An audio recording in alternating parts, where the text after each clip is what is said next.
SC వర్గీకరణకు చట్టం చేసిన తెలంగాణ ప్రభుత్వానికి ఎంఆర్పీఎస్ వ్యవస్థాపక అధ్యక్షులు ఉసిరిపట్టి బ్రహ్మయ్య మాదిగ కృతజ్ఞత తెలిపారు.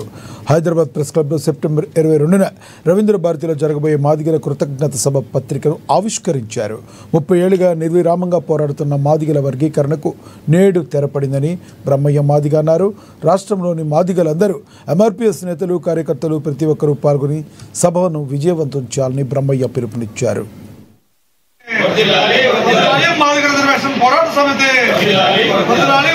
సామాజిక న్యాయ పోరాటాన్ని అండగా నిలబడినటువంటి రేవంత్ రెడ్డి గారు ఎంఆర్పీఎస్ ఉద్యమంలోనూ ప్రత్యక్షంగాను పరోక్షంగాను పాల్గొని మాదిగ జాతి కష్టాలు తెలిసినటువంటి రేవంత్ రెడ్డి గారు, ఎంఆర్పీఎస్ ఉద్యమం నడిపినటువంటి పోరాటం తెలిసినటువంటి రేవంత్ రెడ్డి గారు, ఆత్మ బలిదానాల గురించి తెలిసినటువంటి రేవంత్ రెడ్డి గారు మాదిగ జాతికి ముఖ్యమంత్రిగా ఈ రోజు తెలంగాణ రాష్ట్రంలో నేను ఉండబడిన సమయంలోనే ఈ సుప్రీంకోర్టు తీర్పు రావడం అదృష్టం కనుక మాదిగ జాతికి శాశ్వత పరిష్కారం చేయాలని చెప్పని సుప్రీంకోర్టు ఏదైతే తీర్పునిచ్చిందో ఆ తీర్పుకు అనుగుణంగా ఒక శాస్త్రీయబద్ధంగా ఒక సైద్ధాంతిక పరంగా ఈ రోజు ఎక్కడ కూడా వంక పెట్టడానికి లేకుండా ఈ రోజు అసెంబ్లీలో చట్టం చేసి మాదిగ జాతి చిరకాల శుభ్రమైనటువంటి మాదిగ జాతి చిరకాల ఆశ ఆకాంక్ష నెరవేర్చినటువంటి రేవంత్ రెడ్డి గారికి కృతజ్ఞత తెలియజేయాల్సిన అవసరం ఉందని చెప్పని గమనించినటువంటి మేము, మాదిగ జాతి అంటే విశ్వాసానికి నమ్మకానికి ప్రతీకలుగా ఉండబడిన మేము మాకింత సాయం చేసినటువంటి సుప్రీంకోర్టుకి కృతజ్ఞత తెలియజేయాల్సిందే.